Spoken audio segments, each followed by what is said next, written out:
Obrigado, Luísa, pelo comentário. Vamos lá. Bell Hooks é uma autora que é muito importante para mim e é uma intelectual que informa toda a minha trajetória de pesquisa e trajetória intelectual também. Eu conheci Bell Hooks com 17 anos, através do Coletivo Negro do Instituto Federal. Eu acho muito importante situar esse contexto, falar sobre o Coletivo Negro que me apresentou Bell Hooks, porque são sempre esses espaços que, de alguma forma, nos apresentam os autores negros tão importantes para a gente. Né? Uma vez que esses pensamentos, que não são pensamentos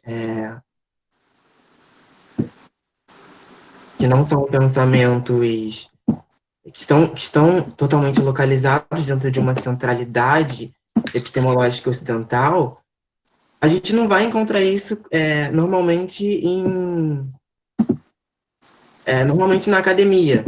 Né? Eu acho que os professores Juan e Rosane podem até complementar um pouquinho do que eu estou falando, mas os coletivos e esses grupos de pesquisa que, de alguma forma, se propõem a trabalhar com temas que não são tão reconhecidos dentro de um currículo mais colonizado, de um currículo mais embranquecido, digamos assim, são grandes responsáveis por nos apresentar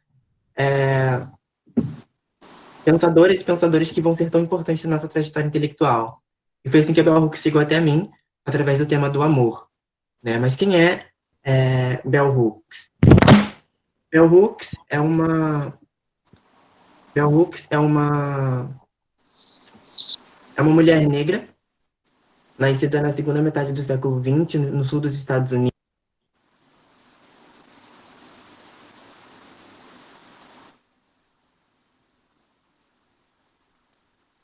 Seu microfone está mudo, Vinícius. Pronto. Desculpa.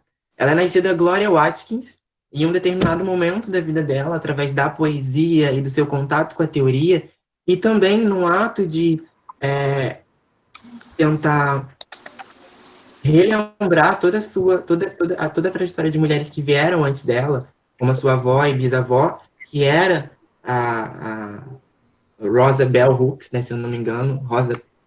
Eu não lembro exatamente o nome da avó dela todo, mas a bisavó, se eu não me engano, era Bell Hooks. E aí ela vem assinando enquanto Bell Hooks para tentar criar esse movimento de rememoração. Aqui, Rosane, a Johnny Carlos chegou. Esse ato de rememoração e no qual ela se nomeia que nasce a autora que a gente conhece enquanto Bell Hooks. Né? É uma autora que começa na poesia e depois migra para alguns outros ramos teóricos, mas preserva um modelo de escrita bem acessível, que eu acho que aproxima muito o seu leitor com a obra dela. Eu acho isso essencial. Então, eu queria passar a palavra para os professores, primeiramente para a professora Rosane, ela falar um pouquinho sobre a crítica cultural e a teoria feminista de Bell Hooks. Após isso, para o professor Anderson Flor, para ele falar um pouquinho sobre a questão da experiência e da teoria, da praxis, né, e da teoria também. E eu finalizo falando um pouquinho sobre amor, em tempos tão complicados quanto os nossos. Seu microfone está desligado, professora.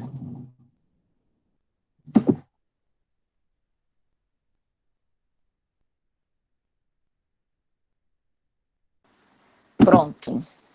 Ok, né? Então, obrigada, Vinícius. A gente vai estabelecer a mesma metodologia de ontem, né? A ideia, como o Vinícius bem colocou, é mais do que a gente explorar alguns campos aí de investigação da Bell Hooks, a gente apresentar em linhas gerais algumas diretrizes, né, algumas particularidades do pensamento dela. E aí a mim ficou incumbido, né, pôr em evidência essas linhas a partir da teoria feminista e também da crítica cultural, né. A Bell Hooks, como muitos de vocês que já acompanham, que leem, né, e mesmo também para quem não lê a Bell Hooks, ela é uma teórica ativista feminista que se insere, né, na fala pública, né, na reflexão pública a partir de algumas questões que são fundamentais. E a teoria, os feminismos negros, é uma delas, né? A teoria feminista. Ontem eu dizia que é sempre difícil, a gente tem do ponto de vista dos feminismos negros um conjunto muito amplo de mulheres que vêm pensando, que vêm construindo teorias, ferramentais teóricos, de análise, e a gente pode dizer que a gente já tem aí uma miríade, né, de mulheres negras que vêm compondo um painel muito rico.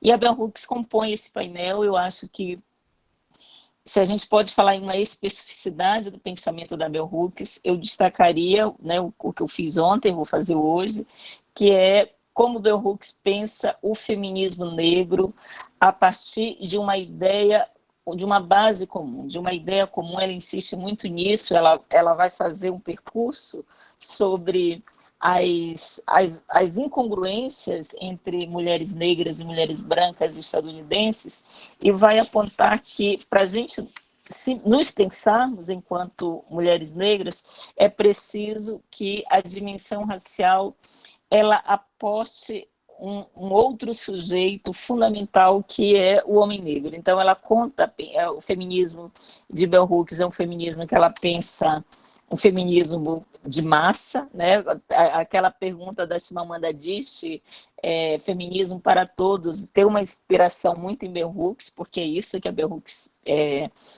pensa, né? Que para a gente mudar o mundo, todos nós devemos ser feministas.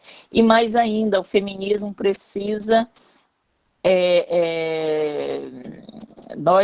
a teoria, o pensamento, a ação feminista deve contar, né, com a participação dos homens negros nessa jornada, né, da luta antissexista, antipatriarcal, anticapitalista, antissupremacista branco.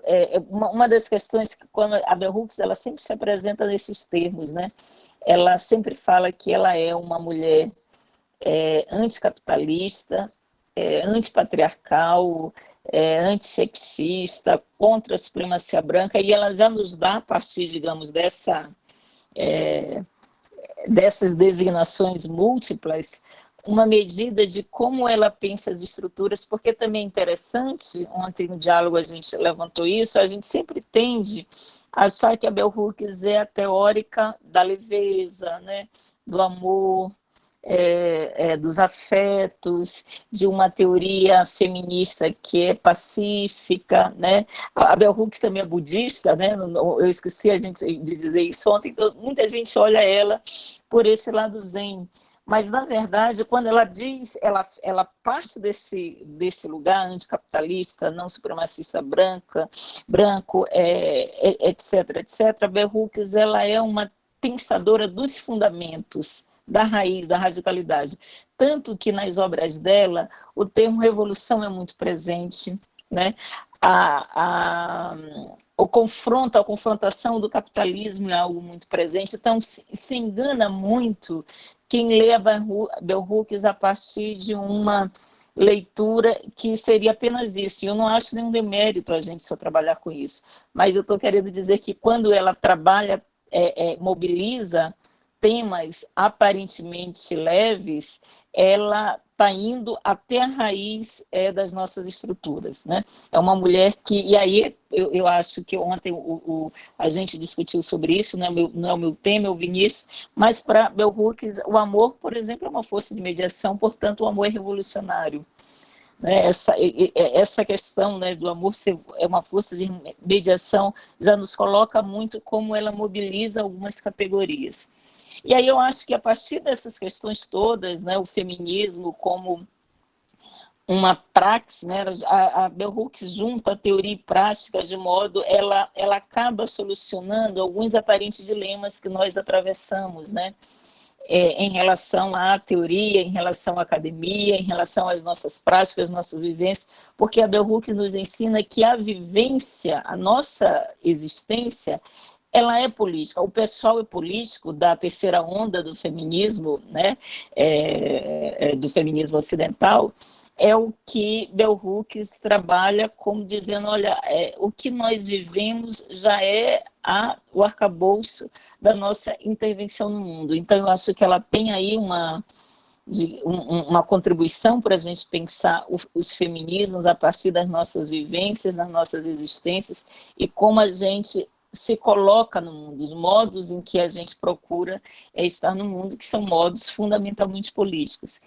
E ela vai incidir, não é à toa que Bell Hooks também escolhe, eu até esqueci de mencionar isso ontem, as iniciais do nome dela são escritas, que não é o nome, como o próprio Vinícius disse, Bell Hooks é Glória, mas o Bell Hooks é em homenagem à avó dela, e ela grafa esse nome, que é o nome da avó, que ela toma para ela, para si, minúsculas. A Bell Hooks, acho que a partir dessa ideia, não é apenas uma atitude de humildade, é que ela reconhece as vozes que habitam a Bell Hooks sujeita, essa Bell Hooks que ela tensiona, inclusive, a ideia de autora. Todas as discussões, eu sempre costumo dizer também que a função autor, uma discussão que a gente tem muito no campo da comunicação, as pessoas recorrem invariavelmente a quem? Ao Roland Barthes, ao Foucault, que tem um texto sobre a morte do autor, ao Lacan, mas pouco se fala de Bell Hooks. E eu sempre costumo dizer que para a gente pensar função autor, autoria, é fundamental que a gente pense como é que Bell Hooks, por que Bell Hooks escreve o nome dela com minúsculas, né? E aí eu acho que essa inscrição já nos dá a medida de que, de fato, a existência e modo de ação política andam juntas. E aí eu acho que isso vai, digamos assim, meio sedimentar toda a dinâmica, tudo do que ela pensa em termos de teorias feministas, dos feminismos, que é como é que a gente pode construir lugares de insubordinação, de insurreição a partir da margem. A margem para Bell Hooks é um lugar, uma topológica, em que ela considera que é desse lugar, já que nós estamos na margem, nós podemos, o lugar da falta, o lugar da destituição, o lugar da subalternização, ele pode ter uma outra contraparte, que é o lugar da reelaboração, o lugar da revolução, o lugar da transformação. Então, a Bell Hooks ela nunca tira das mulheres negras a ideia da agência. Pensar margem não é só pensar, eu, mulher negra, sofro, eu, mulher negra, estou na base da pirâmide, eu, mulher negra, estou sozinha porque a questão da solidão da mulher negra, não. Pensar a margem é também pensar a margem como um lugar produtivo de reinvenção da existência. E quando a gente reinventa a nossa existência, a gente reinventa a existência de toda uma humanidade. Né? Por isso que o Bell Hooks ela não é personalista. O Bell Hooks, com B minúsculo, é isso. Ela é uma espécie de, quando ela se insurge no mundo, ela desloca todas as mulheres negras, né? E eu sempre considero esse minúsculo muito mais do que apenas uma atitude de humildade, de simplicidade, mas é dizer, eu estou num lastro que me antecede, e aí ao me instituir no mundo, eu também construo outros lugares para as mulheres. Eu acho que um ponto fundamental que a gente vê no pensamento, na teoria feminista da Bell Hooks, também eu coloquei isso ontem, é como ela pensa a fala, já que a margem é um lugar de reelaboração para a gente, de insubordinação, a fala para o Bell Hooks, ela tem trechos que ela vai dizer, né? A fala é um ritual de passagem. De objeto a gente vira sujeito, mas a gente só vira sujeito quando a nossa fala é ouvida. Porque falar nós estamos falando sempre, né? Então, o ritual de passagem, a fala supõe uma escuta, e a escuta é uma decisão política. As pessoas, a gente está falando há 500 anos do que é o drama do nosso país, do que é o racismo brasileiro, mas veja, nós somos muito pouco escutados, porque a escuta é uma decisão política do dominador, né, dos donos do poder, dos grupos hegemônicos, etc. E aí eu acho que quando a Bell Hooks insiste muito na fala como um ritual de passagem, eu acho que é preciso que a gente traga a partir do que ela vem nos ensinando, apontando a fala como lugar e não mais apenas o lugar de fala. Né? O lugar de fala é um termo que está sendo ganhou um impulso renovado, né, nos últimos anos, mas é um termo que, enfim, tem um longo concurso aí teórico e também do ativismo, e nas teorias da enunciação, nos movimentos feministas em geral, mas eu acho que é preciso que, junto com o lugar de fala, a gente pense, e isso eu estou insistindo muito, a partir da teoria feminista de Bell Hooks, como a fala ela pode ser um lugar. Eu dei o exemplo ontem da Lélia Gonzalez, né, que quando a Lélia Gonzalez diz naquela conferência no Rio, na PUC do Rio, ela começa dizendo, agora o Lício vai falar em numa boa, né, e foi uma conferência que se tornou até hoje, se lê muito esse texto da Lélia Gonzalez, e normalmente a gente costuma dizer, olha, a Lélia, do lugar de fala dela, do lugar de subalternizada, do lugar de mulher silenciada, do lugar de escravizada, ela confronta o poder, né, o poder acadêmico, o poder da cátedra, o poder... E aí eu costumo dizer que ali não é mais o lugar de fala. Pela fala, a Bell Hooks ela estabelece outro lugar para ela, Lélia Gonzalez, enquanto pessoa, mas não só isso, ela estabelece para todas nós mulheres negras outro lugar. Então, a fala ela é também, digamos, uma instituidora de novos lugares, porque, veja, só a partir desse outro lugar que a gente vai poder ser ouvida. Teve um barulho aí. Eu estou insistindo muito nisso, pessoal, porque eu acho que pensar os feminismos hoje, pensar o feminismo, digamos, as particularidades que eu estou pensando aqui são as diretrizes que Bell Hooks nos possibilita a partir desse arcabouço analítico, teórico, que é um arcabouço fundamentalmente da vivência e da experiência dela. A Bell Hooks, ela não fica refém dessa dualidade ocidental branca do pensamento filosófico, né? O famoso a relação One como filósofo, né? Sabe melhor do que eu, né? Entre Parmênides e Heráclito, permanência, mudança. Então a Bell Hooks, eu acho que ela sai dessa dualidade e nos oferece, a partir da teoria feminista, modos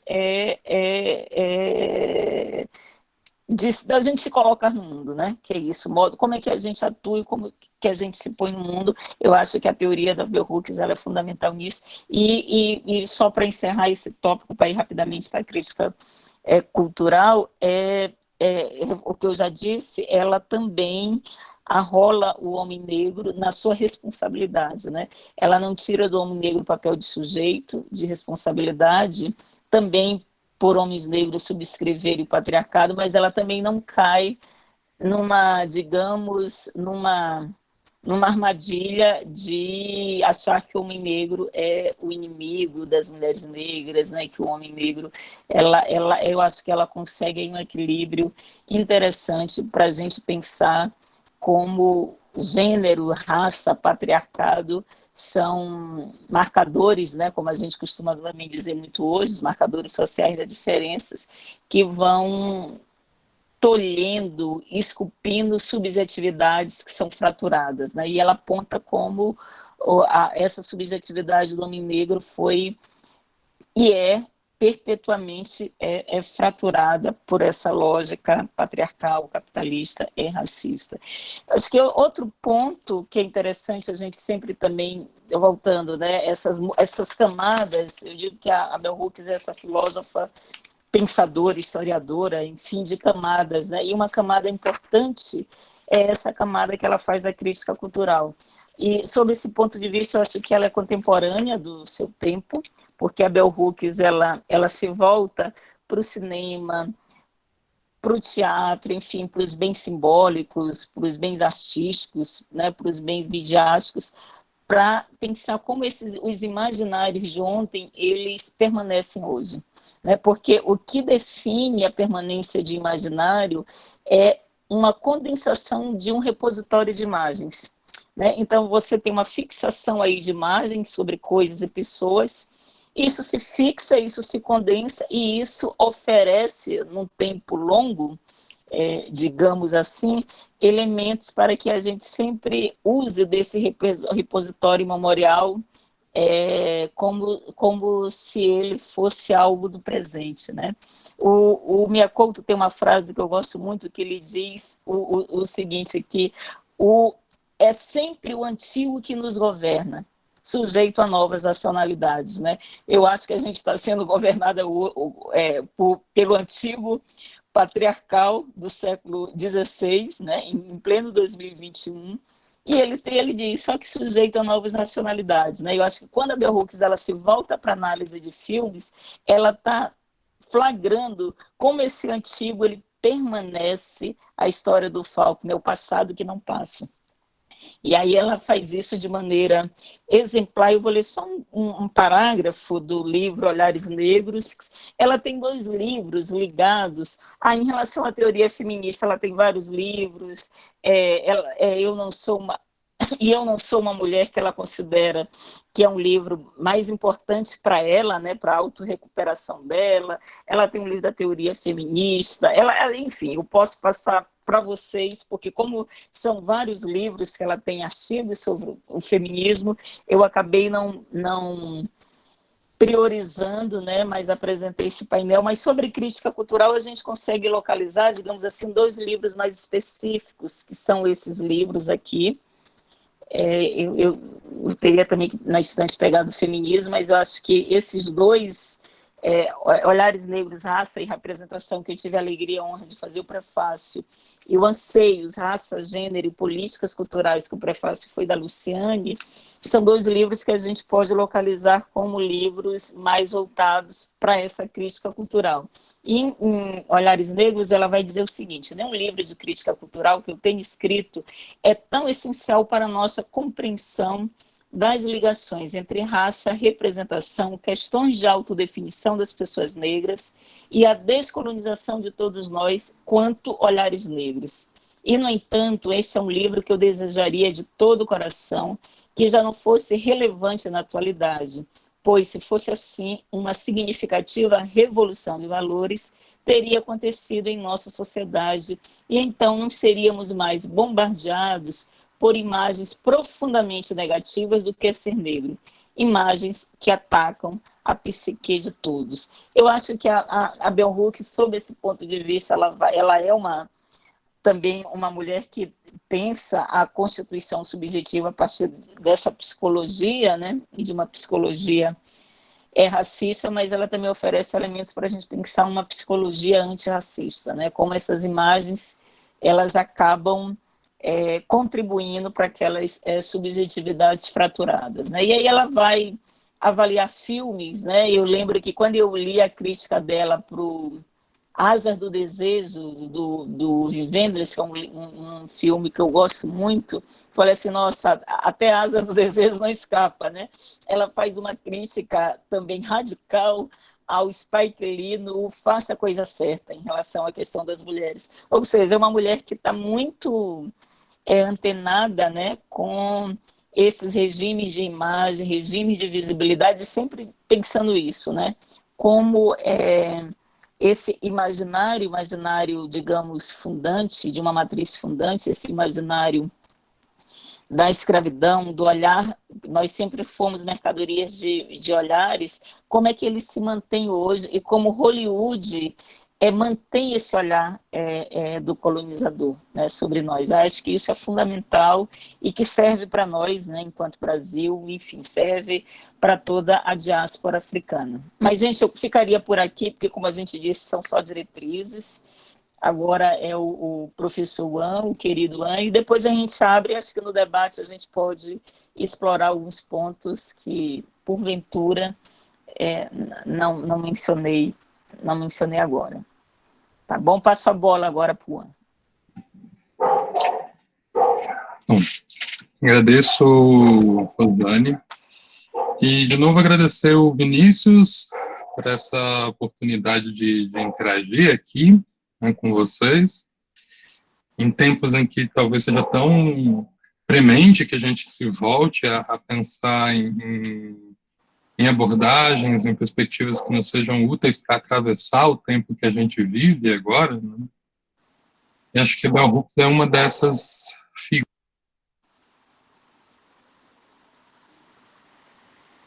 que nos apresentam coisas importantes para que a gente possa refletir agora, né?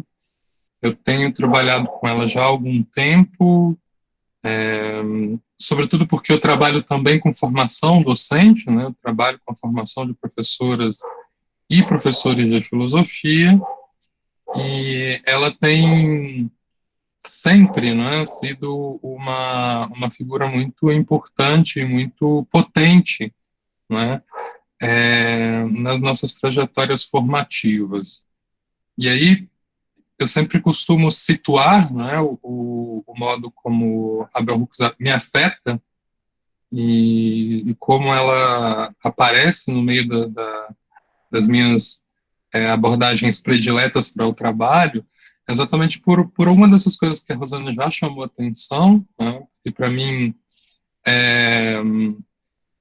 a relação entre pensamento e existência, pensamento e vida, né, que a Bell Hooks faz, é absolutamente fundamental, né, ela coloca, né, para nós, né, o fato de que nós pensamos desde a vida, desde a nossa própria vida, né, e que é algo que, obviamente, não é exclusivo dela, né? Todo mundo pensa a partir da própria vida, todo mundo pensa a partir da sua própria experiência, mas isso é muito diferente de assumir que se está fazendo isso, né? Enquanto a gente tem uma tônica bastante proeminente na academia, e por isso a própria Bell Hooks vai ser uma crítica, uma das razões, óbvio, que ela vai ser uma crítica desse modo de funcionamento mais hegemônico das academias, uma ideia de afastamento, de distanciamento, de neutralidade, ou seja, esse jeito de produzir o pensamento, esse jeito de produzir categorias que sustenta que quanto mais afastado a gente esteja do nosso objeto, né, mais confiável é a nossa teoria, né? Essa ideia de que a gente, de alguma maneira, precisa não contaminar, né, a teoria com a nossa própria vida. E a Bell Hooks vai no sentido exatamente contrário, né? Não é à toa, por exemplo, que a totalidade dos textos dela, né, não só falam em primeira pessoa, né, fala em primeira pessoa, mas conta a própria história, né, para situar o modo como ela pensa o que pensa, né, e conta o que conta, né.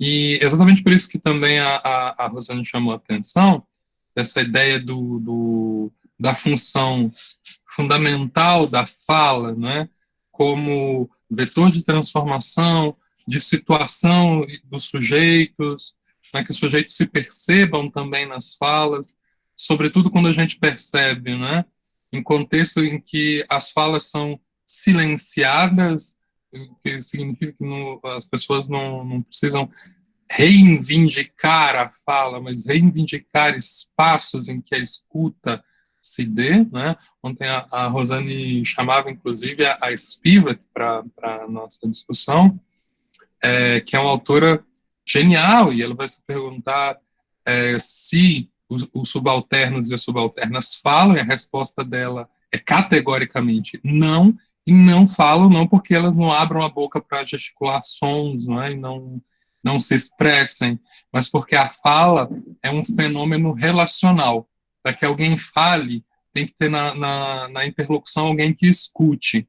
E esse é o grande problema do lugar das falas num contexto opressivo, em que as pessoas não se atentam àquilo que está sendo dito, né, em diálogos que aparecem muito mais como monólogos, né, em que a gente não considera aquilo que as pessoas estão dizendo. E, nesse sentido, assumir a própria experiência, assumir essa experiência como aquilo que legitima o lugar do nosso discurso, que não é um apelo à autoridade dessa experiência, mas é uma aposta em que a experiência é aquilo que a gente deve mergulhar, refletir, avaliar para poder pensar e para poder agir, né? E nesse sentido ela está muito mais tentando lidar com uma escala radical, não é, de uma honestidade intelectual, vamos dizer assim, não é, que tem a ver com esse vínculo entre aquilo que a gente pensa, aquilo que a gente fala e aquilo que a gente vive. Não é? E daí também vem, né, o fato que também a Rosane chamou a atenção, dessa radicalidade de pensar desde as margens, a partir das margens. E ela não está interessada tanto em essencializar, não é, essencializar o que significa ser marginal, o que significa estar no centro, mas em pensar que esses lugares são relações, tanto a margem como o centro são relações que para quem está ocupando esse lugar da margem são impostas, né? As pessoas não optam politicamente por ter direitos básicos negados, isso aí é jogado para elas por questões históricas, né? E radicalizar a experiência de que a margem é um dos lugares que possibilita compreender o modo como a estrutura opressiva funciona, né? É uma aposta importante do pensamento dela. Né? E ela está o tempo inteiro pensando nas mudanças, né? Na transformação, na revolução, e é bonito pensar que a palavra que ela escolhe, muitas das vezes, é a palavra mudança, porque a mudança, ao mesmo tempo, implica em deslocamento, implica em transformação, implica em revolução, mas, sobretudo, não é, a mudança implica no movimento. Né? E esse movimento é algo sempre importante para aquilo que a Bell Hooks está nos propondo, né? Porque há algo de perigoso na estagnação. Né? Ela insiste nos perigos, não é, da estagnação, sobretudo porque congela as possibilidades de perceber, inclusive, violências, opressões, né, que parecem naturalizadas. Né? E acho que essa naturalização de relações opressivas, né, são problemas graves num contexto em que nós temos a necessidade, né, de repensar a experiência de pessoas que são violadas. Né? E como ela é ela mesma uma mulher negra que nasce numa cidade muito próxima das zonas rurais de Kentucky, nos Estados Unidos, ela está numa experiência de refletir a sua própria origem numa transição para saber como é que ela se tornou quem ela é. Né? E, nesse sentido, ela se preocupa muito fortemente, né, em contar para nós, né, estratégias, inclusive, para que a gente, se apropriando da nossa própria história, e sobretudo ela como uma mulher negra que nasce na classe trabalhadora, ela percebe que na sua própria história, ela vê esses marcadores determinando o que ela pode acessar e o que ela não pode acessar. Então, é só nessa observação da sua própria história, e não uma história só de reverência, de coisas interessantes, casos de superação, não, de todas as nuances que tem as histórias das pessoas, né? Inclusive com seus conflitos, com as suas angústias, com as suas dores, mas também com as suas conquistas, ou seja, sem mover a história para um canto único, né? Sem mover a narrativa sobre si mesmo num canto único, nem para o canto das experiências de dor, de sofrimento, de opressão, e nem sem mover apenas para a ideia da superação, da vitória, de uma ideia de desligamento ou tentativa de desligamento desses mecanismos de opressão. E isso é muito importante também para o modo como ela agencia ou aciona os discursos para nos colocar em comunicação. E uma outra coisa muito interessante nessa abordagem da Bell Hooks é a ideia de que a mudança só pode ser comunitária. Né?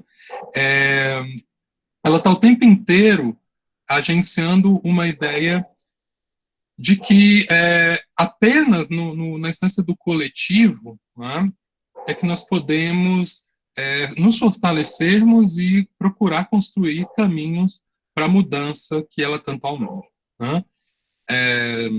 Isso é muito importante porque a gente tem que lembrar, não é, que uma das grandes marcas do século XX foi a consolidação de uma imagem forte de sujeito da transformação, que é o indivíduo.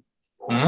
Ou seja, desde o iluminismo e essa ideia da potência do indivíduo, em pensar em liberdades individuais, em direitos individuais, você tem um grande reforço no discurso filosófico e político, não é, da presença do indivíduo na cena pública, ou seja, a instância do sujeito político é o indivíduo. Isso é uma coisa muito importante, e ela, junto com uma série de outras abordagens, mas ela é uma forte entusiasta dessa abordagem, vai pensar num sujeito coletivo da agência, né, do sujeito coletivo na transformação. Isso quer dizer que ela vai negar a instância do indivíduo? Não, de jeito nenhum. Né? Mas ela vai estar muito mais interessada em pensar como o coletivo informa esses sujeitos individuais. Né? E para pensar a partir daí, né, em estratégias de mudanças comunitárias. E uma outra coisa interessante, e que a Rosana também já chamou a atenção, tem a ver com essa abordagem que a Bell Hooks faz em apostar na inclusão como uma estratégia crítica de enfrentamento à exclusão. Tá? Por isso, essa ideia de um feminismo em que caiba todo mundo, né, que os homens estejam inseridos, e isso tem a ver com a definição mesma de feminismo que ela tem, né? No livro Teoria Feminista, da Margem ao Centro, ela adota a ideia de que o feminismo é um movimento para acabar com o sexismo, com a exploração sexista e com a opressão. Né? E aí, quando ela engloba a noção de opressão na definição mesma de feminismo, né? Ou seja, não é um apêndice, não é uma coisa que se der a gente faz, né? Mas ela está chamando a atenção de que é necessário que o feminismo esteja comprometido com o enfrentamento do sexismo, da opressão sexista, mas também com as outras formas de opressão. Porque não é possível pensar que mesmo na tentativa de proteger e empoderar as mulheres negras, se outras formas de opressão continuarem funcionando, porque essas formas de opressão vão impactar a comunidade. E se as coisas impactam as comunidades, vão impactar as mulheres negras. E isso não é também um gesto, digamos, bairrista ou de grupelho, diz, não, a gente vai se preocupar com a comunidade só porque as mulheres negras saem ganhando. Não, é porque a ideia de comunidade está num plano de fundo, então é necessário, né, tentar pensar nessa noção de feminismo, nessa noção de inclusão, né, que está como uma ferramenta crítica, e é sempre importante pensar nisso, ou seja, não é uma inclusão ingênua, não é uma inclusão que aconteça sem nenhum tipo de avaliação sobre as condições em que essa inclusão se dê, né, mas sempre nesse horizonte bastante preciso de um enfrentamento, né, aos processos diversos de exclusão, que se dão através daquilo que ela chamou de opressão, no peito daquilo que ela denomina de uma maneira bastante interessante, dialogando, né, com uma perspectiva que ainda estava nascendo, hoje é bastante mais discutida, mas na época não, que é aquilo que ela chama de um patriarcado capitalista da supremacia branca. Ela pensa que essa é a matriz de opressão. A matriz de opressão não é exclusivamente o patriarcado, não é exclusivamente o capitalismo, não é exclusivamente o racismo na forma da supremacia branca, né? Mas é esse conjunto que se espraia na sociedade, atingindo as comunidades de um modo bastante preciso, né? De modo que não dá para você pensar em combater a opressão estando apenas numa luta anticapitalista, ou numa luta antissexista, ou numa luta antirracista. Porque, em algum momento, o patriarcado vai atingir a luta de classes, vai atingir a luta antirracista, o capitalismo vai atingir o patriarcado e a luta antirracista, enfim, todas essas formas de opressão acabam se articulando para criar esquemas de opressão. Então, esse enfrentamento, não é, da necessidade de pensar, não é, como os movimentos antiopressivos, né, que ela chamou aqui de feminismo, né, ela ressignifica, inclusive, a noção de feminismo, em que ela traz a agenda clássica do feminismo, né, do enfrentamento ao sexismo, né, ao patriarcado, mas soma a isso, né, expandindo, né, e sem perder a noção do feminismo, né, o enfrentamento ao capitalismo e ao racismo.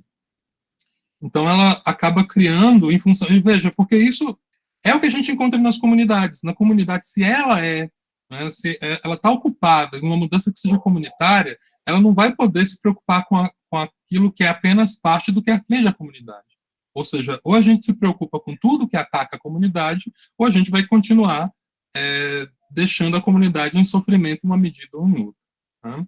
Então, acho que isso é uma aposta muito bonita do pensamento dela e que nos coloca, de um lado, né, resolvendo uma série de impasses que foram críticas feitas tanto ao feminismo, como ao movimento negro, como aos movimentos anticapitalistas do marxismo e de outras abordagens anticapitalistas, como o anarquismo, por exemplo, né, mas também nos coloca uma dificuldade gigantesca, né, porque ela está o tempo inteiro também chamando a atenção de que há, no nível da representação, né, que tem a ver com isso que a Rosane chamou a atenção em torno do protagonismo da Bell Hooks em torno da crítica cultural, né, camadas que acabam se sobrepondo e se desarticulando para a análise e para a crítica. Então, fazer esse feminismo que a Bell Hooks está propondo, que é esse feminismo que vai atacar exatamente o patriarcado capitalista da supremacia branca,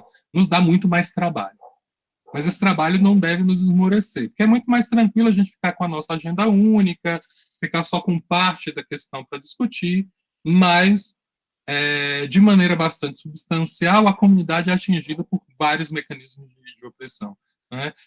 Vocês vão ver em algumas partes do pensamento dela, que essa própria ideia de um patriarcado capitalista da supremacia branca vai se ampliando, ela vai, por exemplo, pensando a adultez, vocês devem saber também que a Bell Hooks escreveu livros para crianças que são lindíssimos, e estão tentando pensar também em como as crianças são inseridas não apenas como parte de um exército de reserva de um futuro, da manutenção do racismo, do patriarcado e do capitalismo, mas também elas mesmas são oprimidas em função de você ter uma ideia ótima de sujeito que estaria na adultez e que as crianças estariam negadas. A velhice é a mesma coisa.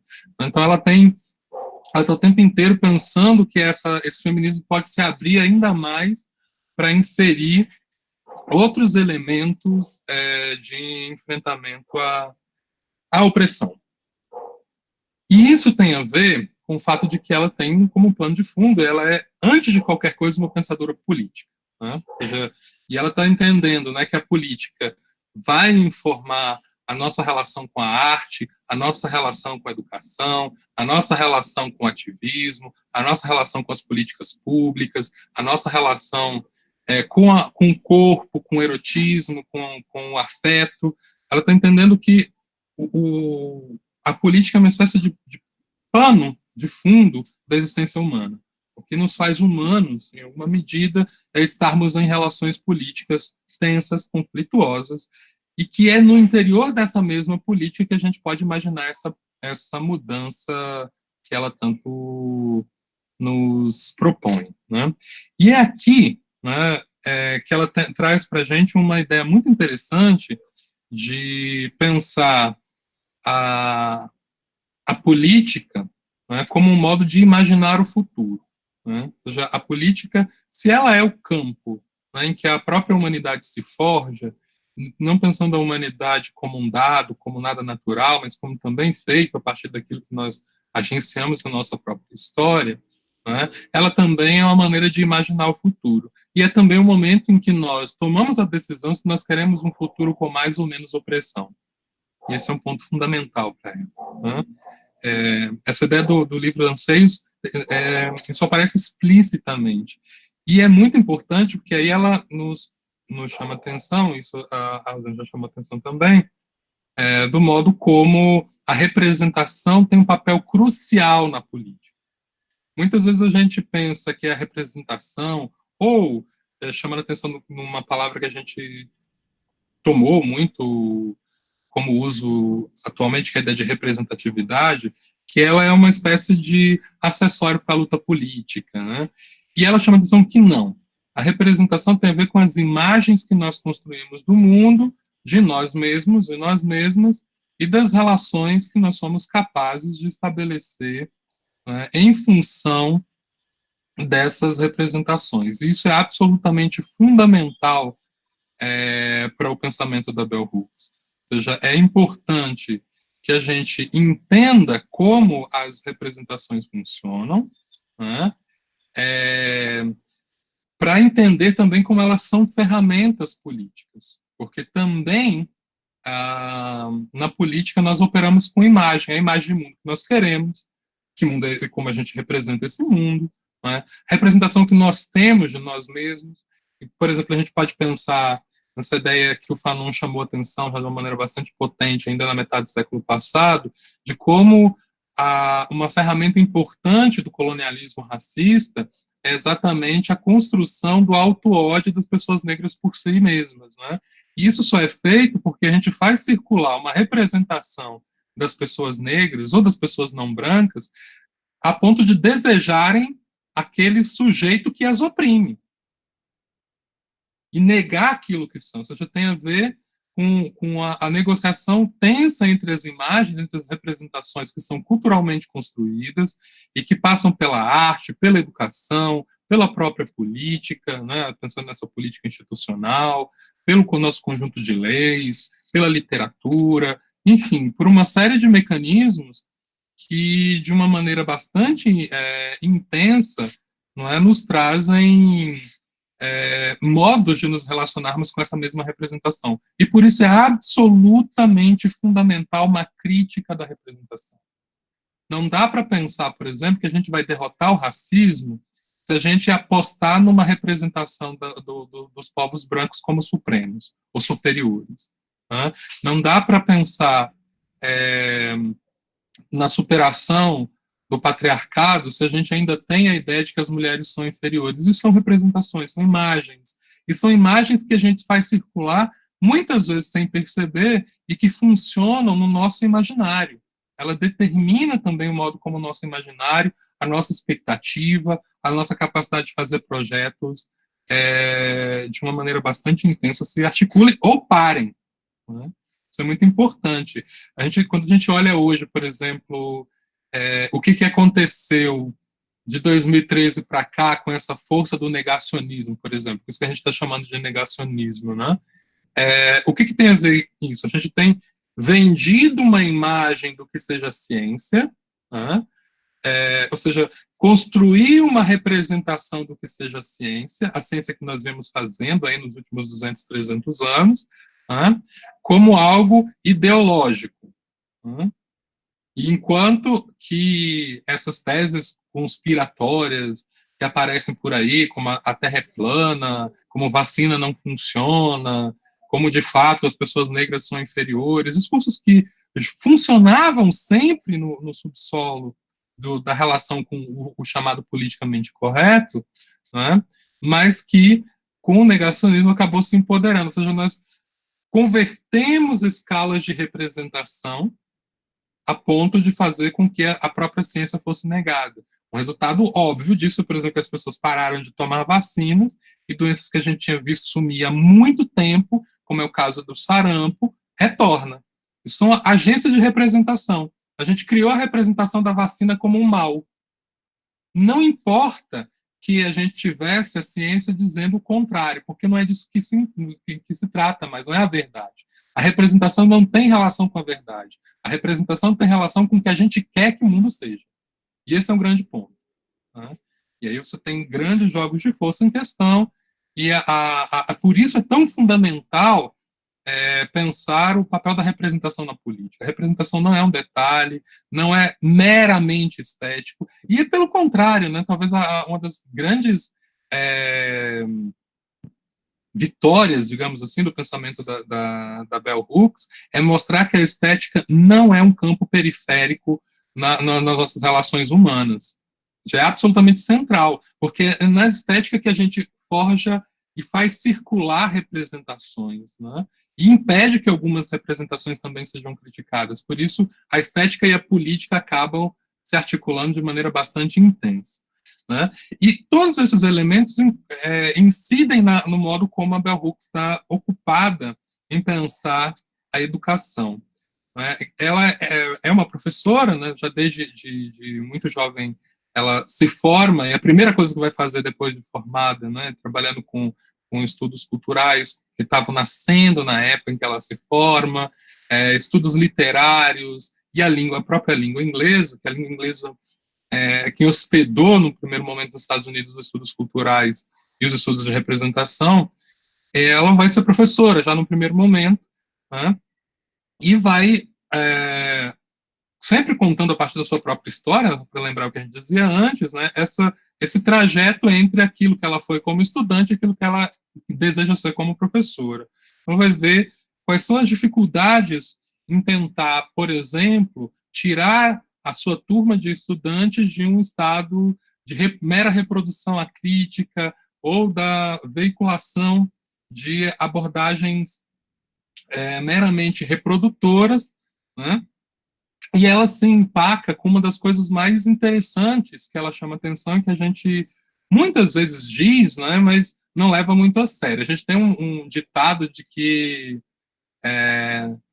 na prática a teoria é outra, né? E ela está chamando a atenção de que isso só acontece porque a gente consegue sustentar uma série de discursos que sejam progressistas, que sejam anti-opressivos, no discurso, mantendo a nossa prática do jeito que era antes.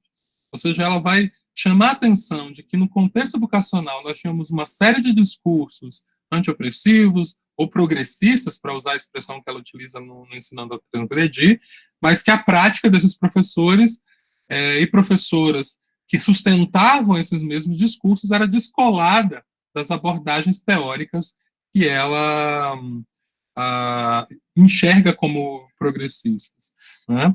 E aí é muito importante para a abordagem que ela nos propõe, de novo com vínculo com a comunidade, de novo com esse horizonte da crítica da representação, de novo com a política como um modo de imaginar o futuro, que seja absolutamente imprescindível aliar discurso e prática. Eu não posso sustentar um discurso progressista e ter uma prática reacionária, porque a minha prática vai invalidar o discurso que eu estou sustentando. Porque a coisa mais óbvio que pode aparecer, se você sustenta um discurso que é tão interessante, por que você não dá conta de fazê-lo, né? Por que você não dá conta de executá-lo? De repente é porque ele ou não vale a pena ou não tem eficácia. Então você acaba anulando esse conjunto de discursos com a tua própria prática, enquanto professor ou professor que trabalha na formação dos estudantes e das estudantes e que também dissemina e faz circular representações. Por isso que é tão importante que a gente esteja atenta ao modo como a gente também executa as nossas práticas. Não adianta ter um discurso anti-opressivo e uma prática opressiva, né? Não adianta fazer um discurso em prol de uma democracia sendo antidemocrático. Se a gente ainda pode pensar em uma sustentação invariável da democracia. Mas, de uma maneira geral, né, essa ideia de uma necessidade de vínculo, né, entre o discurso e a prática é absolutamente fundamental para essa abordagem que ela traz para o campo educacional. Ela vai fazer uma proposta bastante interessante no Ensinando a Transgredir e também no Ensinando a Comunidade, de pensar esse espaço da criação de mudança na prática pedagógica e também na prática política, pensando também que a formação não é só a formação escolar para a ida para o mercado de trabalho, para aumentar a erudição das pessoas, mas também para uma formação política, e nisso ela é muito interessante, porque ela de antemão vai assumir, ao contrário do que esses discursos tipo escola sem partido vão afirmar. A escola e a educação e deve ser um lugar de formação política, né? Não é outra coisa. E tanto mais a gente nega que ela tem esse papel, mais a gente está tomando a posição, está tomando o lado da opressão hegemônica dos discursos políticos do cotidiano. Ou a gente assume que a escola é um lugar de reprodução de práticas políticas, de representações políticas, ou a gente está simplesmente fazendo com que o status quo se reproduza. Né? Então, ela vai assumir que a escola é um lugar de produção, que a educação, e não só a escola, mas a educação é um lugar de formação política, né? E junto do conhecimento, nós temos essa aposta na formação de fortalecimento dos sujeitos que aprendem, né? E ela vai fazer a proposição, então, de comunidades pedagógicas, né, de comunidades de aprendizado, em que a política, o conhecimento, a crítica da representação, a política na aposta como mudança, estão juntas e articuladas. E no interior dessa comunidade, né, um dos dispositivos que ela aciona é exatamente o amor. Né? O amor que não como meramente um sentimento, mas o amor como uma prática, e ela insiste no amor, inclusive, como uma prática da liberdade, e, curiosamente, ela vai dizer que o amor é a prática da liberdade, não apenas uma prática, mas a prática da liberdade, né, como um dispositivo que nos, desligando o amor de um mero afeto, de um mero sentimento, embora ela não vá fazer nenhum tipo de diminuição da importância do sentimento, mas vai agregar outras coisas além do sentimento para definir o amor, para pensar que nesse interior dessa comunidade, que é cheia de conflitos, né, que ela não é necessariamente harmoniosa, onde as pessoas são diferentes, elas têm histórias de vida diferentes, elas têm formações distintas, elas têm desejos distintos, como que essas pessoas distintas convivem no mesmo espaço com um desejo semelhante, né? Caminham de modo semelhante na busca de uma transformação, né? Não que todo mundo tenha que ser igual, né? Mas que, como é que essas pessoas que partilham uma insatisfação comum com aquilo que o mundo tem nos entregado como herança, não é, para construir alguma coisa diferente. E, nesse sentido, o amor aparece como vetor dessa comunidade e também como aposta na mudança, né? O amor como transformação também. Né? A gente não ama só para acolher a pessoa do jeito que ela é, a gente ama para transformar a comunidade, para fortalecer a comunidade e, com isso, se fortalecer também. Né? Então, a ideia dessa formação, dessa educação que a Bell Hooks nos propõe, uma educação que seja também para a mudança, que seja também para o enfrentamento à opressão, que também percebe as diversas camadas de opressão que atingem as pessoas de modos diferentes e que, exatamente em função de que atinge as pessoas de modo diferente, com suas histórias, com seus pertencimentos raciais, com seus lugares sociais distintos, com seu gênero distinto, como é que essas pessoas, uma vez que estão insatisfeitas e elas percebem que tem um problema acontecendo, elas podem, apesar das diferenças, apesar e em função dos conflitos, construírem um projeto em comum, não é, de mudança, né? Pensando esse em comum como uma saída, né, e esse lugar aí em que o amor atua. Né? Então, acho que vocês não são bons mediadores, sobretudo o Vinícius me deixa falando, eu já estou falando aqui há quase 25 minutos,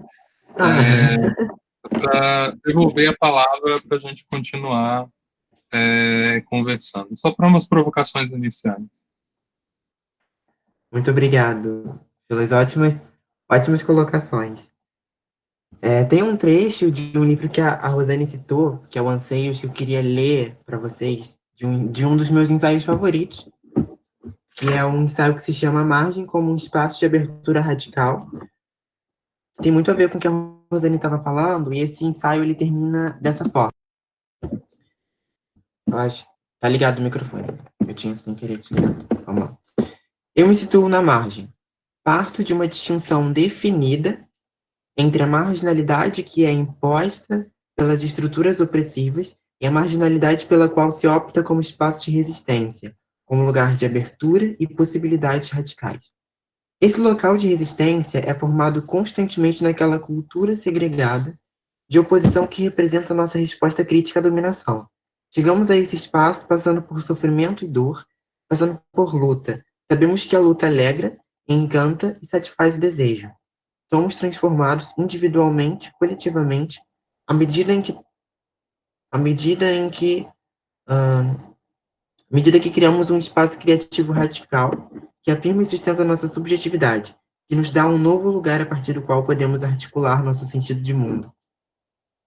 é nesse sentido, e a partir disso que a Bell Hooks vai estar trabalhando com esses sentidos de mundo, eu gosto muito de salientar que a Bell Hooks ela é uma autora que está muito preocupada em como, né, no método das coisas que a gente vai estar, no método dos sentidos que a gente vai estar articulando.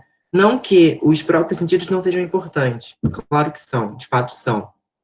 Mas ela não vai estar preocupada em algumas obras dela, por exemplo, em demonizar os sentidos que algumas pessoas buscam, o sentido de mundo que essas pessoas buscam, mas ela está muito preocupada em como essas pessoas vão buscar esse sentido de mundo, né? No método de busca e no método de articulação de algumas outras questões, por exemplo. E é nesse contexto que a gente compreende o amor, né? Essa categoria, amor enquanto um caminho para a realização de um objetivo máximo, mas também de outros objetivos, né? Seja ele a articulação de um novo imaginário social, de novas formas de representação, seja ele a articulação de um novo sentido de mundo, de um novo projeto de mundo, que são coisas que de alguma forma vão estar relacionando a todo momento. Eu queria usar como ponto de partida para a gente pensar o amor, para a gente seguir uma linearidade teórica aqui nessa atividade, uma coisa que o professor Juan falou muito bem, que é a questão da crítica da representação.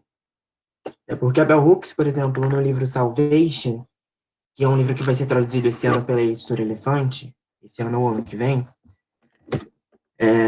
no terceiro capítulo do livro, ela vai estar muito preocupada em trabalhar a relação entre representação, né, e amor próprio, por exemplo, e como que a representação desses sujeitos acaba influenciando o modo pelo qual a gente se enxerga e, consequentemente, o modo pelo qual a gente constitui a nossa própria subjetividade. Né? E por isso, e aí a gente tira por exemplo, dois caminhos disso. Por isso, primeiramente, que ela vai estar falando da questão da voz, enquanto um lugar a partir do qual você reivindica a própria agência. O nome do livro é Salvação. Salvação. E em segundo lugar, como que o amor ele pode se articular enquanto uma categoria de combate a essas representações negativas. Porque uma das coisas que ela vai estar trabalhando nesse capítulo, que eu vou ver se eu publico a tradução dele no meu Medium essa semana, que eu vou usar ele de material didático no meu curso, e eu costumo sempre publicar a tradução para todo mundo ter acesso, é que, por exemplo, existe um caminho que ela vai estar trabalhando que a gente pode tentar sistematizar, e aí eu já adianto que essa é uma sistematização que eu faço para tentar tornar esse conteúdo mais palatável. Porque quando a gente parte, por exemplo, da questão da imagem e da representação de determinados grupos populacionais, os quais, aqui no livro dela, são as comunidades afro-americanas, essas imagens elas vão construir imaginários sociais. E esses imaginários sociais, de alguma forma, vão influenciar e construir também essas subjetividades, esses sujeitos. E aí, esse é um ponto de partida, é o ponto de partida, na verdade, para se fazer a crítica da representação. E como que se faz essa crítica da representação? Né? Qual é o caminho, qual é o método? O método para ela vai ser o amor. O amor enquanto, primeiramente, uma categoria política, enquanto uma categoria ética, enquanto uma categoria ontológica que faz com que a gente recrie esses enquadramentos ontológicos de conceber o ser e a própria comunidade enquanto partes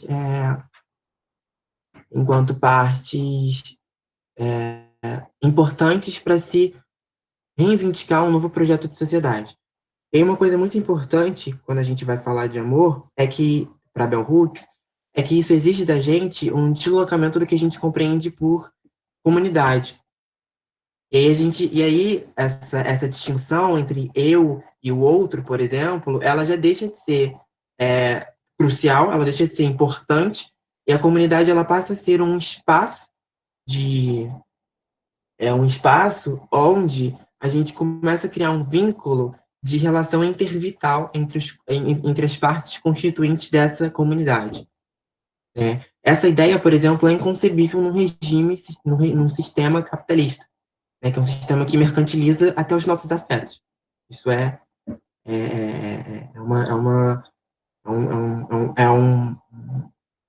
um ponto que a gente precisa superar para começar a discutir essa outra dimensão do amor. Voltando às representações culturais, para eu trabalhar com a definição do amor, por exemplo, nesse livro ela vai falar assim, a negritude representa violência e ódio. Então, o fato da negritude estar sendo representada dessa forma e dela ser construída enquanto algo que simboliza violência e ódio, influencia muito o modo como as pessoas vão estar se relacionando com as pessoas negras.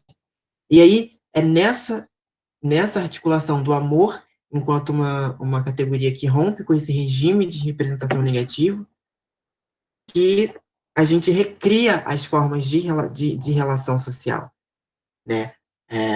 Que até o momento, por exemplo, essas relações elas são relações de dominação. Que essas representações sociais e culturais elas vão estar sendo construídas a partir de regimes de dominação, onde o exercício do poder, que é uma das críticas também que ela vai estar sempre fazendo, constrói imagens muito negativas sobre determinados grupos étnicos, grupos, minorias políticas, por exemplo.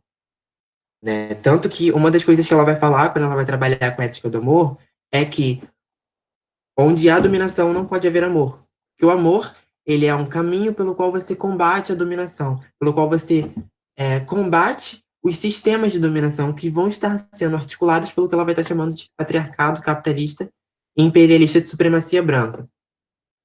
Ela vai fazer uma crítica, como o professor Wan bem disse, que vai ficar, que vai durar, por exemplo, várias obras.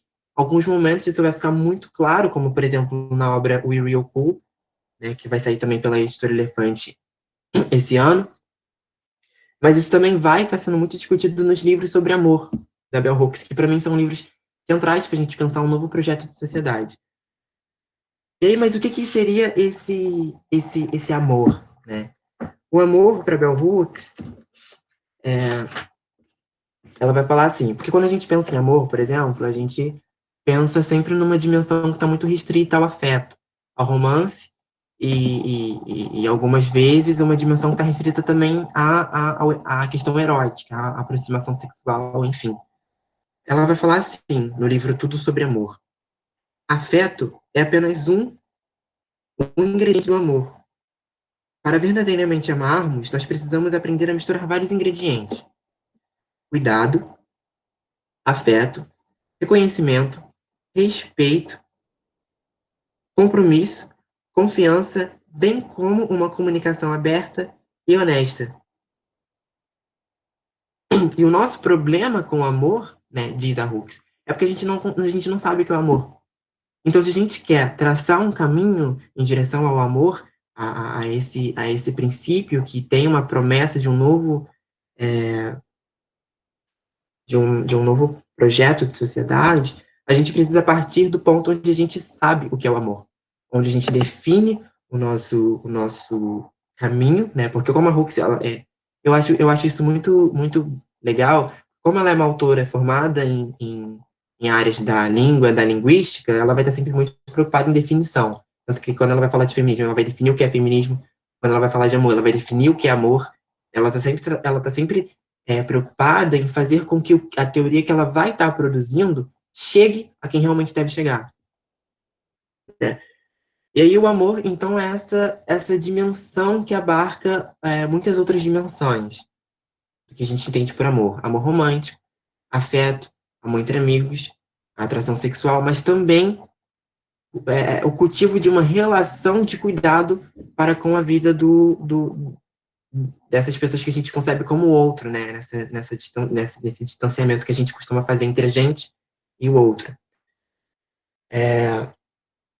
Tem uma pergunta, por exemplo, que a Butler faz num dos livros dela, que eu acho crucial para a gente pensar o amor, é que ela faz assim, o que faz com que a gente queira preservar a vida do outro? E a Bell Hooks, se ela lesse isso, por exemplo, ela falaria que é o amor. O amor, ele, enquanto uma categoria que não requer que a gente goste da pessoa, mas que a gente crie um vínculo onde essa noção de distância entre eu e outro, que é uma distância tão grande que às vezes a gente cria justificativas para violentar essa vida, né, justificativas éticas, enfim. E o amor, então, ele age como uma coisa que faz com que a gente possa reconstruir essas justificativas, criando novos tipos de relações que não vão ser possíveis num sistema capitalista. Por isso que a crítica da Hooks, e eu acho que isso permeia absolutamente 90% dos livros dela, de uma forma ou de outra, mesmo ela usando ou não o termo, é uma crítica totalmente anticapitalista, anti-imperialista, antipatriarcal, uma vez que são sistemas de dominação que vão estar se articulando de modo a construir subjetividade subjetividade passíveis de luto, né, digamos assim, para a gente falar de vidas que são reconhecidas enquanto vidas, e subjetividades que não vão ser sequer reconhecidas, que vão ser violentadas através, por exemplo, das representações culturais, que é um dos pontos de partida dela. Tem uma coisa muito interessante que uma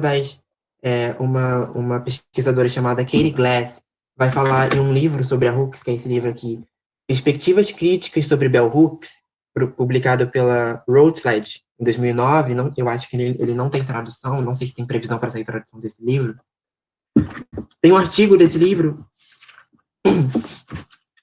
que se chama exatamente assim, questão de amor, ou amor importa, né? Porque tá falando de matters, essa palavra matters coloca pra gente alguns desafios de tradução, mas que a gente pode conceber nesse primeiro momento ou como questão de amor, ou como o amor importa.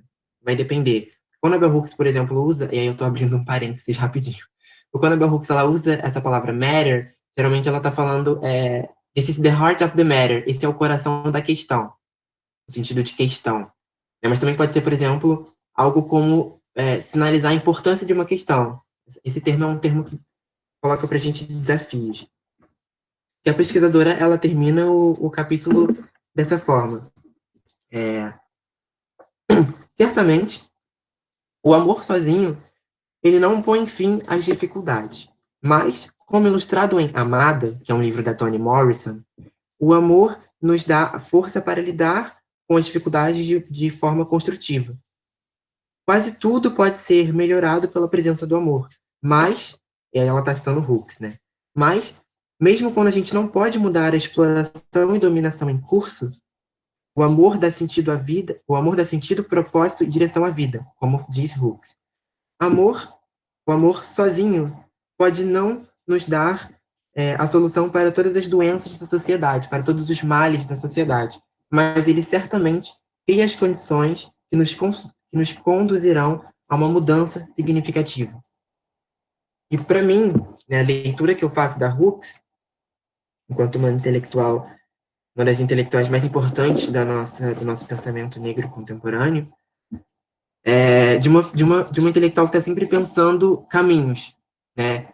Pensar a própria experiência para produzir teoria. Não à toa ela fala que foi na dor que ela encontra a teoria enquanto lugar de cura. Eu acho super incrível isso. Mas também pensar na nossa realidade de uma forma crítica, que a gente consiga estabelecer críticas a elementos cruciais da nossa realidade, como a questão das representações culturais, como a questão do tipo de relação que a gente está cultivando com o outro, e usar isso como estratégias, como caminhos para se prosseguir a um novo projeto de sociedade. E aí eu acho central, por exemplo, só para a gente finalizar, se apropriar do que a Hooks diz para criar algumas interfaces com a Kilime Bembe, por exemplo, tendo em mente a forma como as pessoas negras são representadas, não só as pessoas negras, mas as pessoas indígenas também, né? De alguma forma, todas as pessoas, muitas pessoas que não são brancas, de alguma forma, vão estar submetidas a regimes de representação negativos, sejam eles mais intensos ou não. E aí eu acredito que a professora Rosane possa até me corrigir nesse ponto. E aí se apropriando disso, né, de como essas representações elas vão construir até inimigos nessa imagem do outro, nessa imagem de vidas que não importam pra gente, que a gente se faz a pergunta, a partir do que ela vai estar falando sobre amor. Estaremos nós, ou estamos nós, preparados para uma sociedade pós-inimizade, para uma sociedade que não mais se fundamente nesse mercado de representações culturais, nesse mercado de relações sociais que insiste em criar inimizades e distanciamentos e acaba dificultando a nossa compreensão de comunidade. A gente está preparado para um novo projeto? A gente está preparado para pleitear novos mundos? Eu acho que isso é uma questão que poderia ser crucial para esse momento. E aí, para finalizar, eu queria ler o trecho de um livro, que é um livro que eu gosto muito, que se chama Jesus e os Direitos Humanos, né, que eu também li ontem. Tem PDF na internet, se não me engano, de um artigo do livro que se chama Todas as Vidas Importam, de um teólogo chamado João Luiz Moura. Ontem eu não falei porque eu não tinha achado o texto, mas agora eu achei o texto que ele está aqui. Ele termina o capítulo exatamente assim. O amor é essa experiência ética que faz com que a gente deixe de ver o outro desconhecido como um qualquer e passe a entender toda e qualquer relação como uma proximidade. O amor é nossa força motriz, ele é o nosso espírito, é o nosso caminho. É ele quem nos faz olhar para o outro e nos identificar com uma radicalidade tão profunda que resiste a fazer mal. Então, o amor é isso, né? O amor, repetindo as palavras da Katie Glass, ele não fornece necessariamente as soluções para os problemas, para os males da sociedade, mas ele certamente fornece um caminho. É o caminho que a gente precisa construir no coletivo, rumo a um futuro também coletivo. Esse é como vai dizer a Bell Hooks, esse é o coração da questão. Esse é um dos pontos cruciais do pensamento da Bell Hooks. Bom, então a gente pode abrir agora para questões. A gente já tem 2 questões aqui na caixa de mensagem. A gente vai trabalhar com blocos de 3 questões, onde eu, a professora Rosane e o professor Juan iremos comentar. Agora tem mais uma questão, então já fechou um bloco, perfeito. Comentar as questões e a gente pode fazer 2 blocos, cada bloco com 3 questões. E aí vocês mandem aqui na caixa de mensagem. Tentem não mandar outras mensagens no meio, tipo, ótimo, maravilhoso. Eu sei que esse retorno é bom e a gente gosta, e a gente se sente bastante acolhido, mas isso acaba atrapalhando a minha organização das questões. Então, eu queria pedir, por gentileza, que nesse primeiro momento isso não fosse feito, tá? Obrigado. E aí eu vou ler as questões, as 3 questões, e a gente vai comentando. A primeira questão é da Thaís, que ela fala assim: desculpem se perdi isso na fala, mas fico pensando nisso do poder da fala. A Spivak diz que o subalterno não pode falar. Acho que a Grada Quilomba bebe muito da Bell Hooks também. Sim, inclusive a Grada Quilomba cita vários da Bell Hooks no Plantation Memories. Mas para dizer que o oprimido não tem poder de se fazer escutar. Para Bell Hooks, existe a possibilidade de falar e ser ouvido? Uma pergunta. Outra pergunta é da Júlia. Ela fala assim: nossa sociedade é pautada em dominação. Isso significa que nossa sociedade não tem amor, de acordo com a fala da Bell Hooks, né? Sim. E se sim, é possível que mudemos isso? Eu vou comentar a pergunta da Júlia depois. E a última pergunta desse bloco da Mônica, que é para o professor Anderson. Ela pergunta assim: poderia explicar melhor sobre representação e representatividade? Bom, então a gente pode fazer assim. A professora Rosane, ela comenta a pergunta da Thaís, do poder da fala e da falar e ser ouvido. Eu comento a pergunta da Júlia e o professor pode comentar a pergunta da Mônica. Ok? Vamos lá. Thaís, né? Sobre o poder da fala. É a Thaís que pergunta, não é isso, Vinícius? Sim. Sim, então, Thaís, o poder, na verdade, essas mulheres, elas estão num diálogo, que é um diálogo muito complexo, se a gente pode, enfim, tentando fazer um exercício de onde repousa esse diálogo, né? Elas pensam muito a partir de uma filosofia da linguagem, se a gente pensar uma extração forte da filosofia da linguagem, parte-se do princípio que não só da filosofia da linguagem, mas como da semiótica, a própria psicanálise vai dizer isso, né? A fala, ela não é apenas um veículo, né? Eu não uso a fala apenas para me comunicar. A fala, a linguagem, ela é instituinte do humano. eu só recebo esse nome, ser humano, porque eu sou simbólico. E o simbolismo se dá pela fala, ou seja, a fala ela tem um caráter de instituir a minha humanidade. Quando essas autoras elas estão falando, né, se fala ou se não pode falar, se escuta, se não escuta, elas estão exatamente se referindo de maneira ora tácita, de maneira ora explícita, ao que nos institui, aquilo que nos, né, configura como sujeitos e sujeitas. Eu acho que quando a Bell Hooks está dizendo, falando que a fala ela é um ritual de passagem de sujeito, de objeto, a gente passa a ser sujeito e sujeitas, ela já está dimensionando, sim, que eu posso falar, eu posso ser ouvida. Agora, para eu ser ouvida, né, eu preciso passar por esse ritual de objeto para sujeito. Ou, no dizer, nos termos da Spivak, aquilo eu tenho que deixar de ser subalternizado. Agora, como é que você deixa de ser subalternizado? Não há essa que é a complexidade do pensamento de todas elas. Não há uma passagem, eu falo, depois eu deixo de ser subalternizado. É pela fala. Se eu sou escutado na minha fala, quando eu intervenho no espaço público, quando a minha fala pública ela passa a importar, aí eu saio do lugar de subalternizado. Então, tanto a Bell Hooks como a Spivak, elas estão, o Agrada, elas estão considerando que é possível, sim, a gente falar, a gente ser ouvida. Agora, essa escuta, ela não é, digamos, um dado a priori. Não é porque eu falo e as pessoas têm ouvido que está todo mundo me ouvindo. É uma escuta que supõe decisões políticas, mobilizações de lugar, ou seja, eu tenho que sair desse lugar de objeto, de objetificada, de subalternizada, de escravizada, de silenciada, enfim, de todos esses hadas, para que eu possa ser ouvida. Então, elas consideram, sim, a fala nessa perspectiva dialógica, mas só nessas condições. Tem que haver esse ritual de passagem.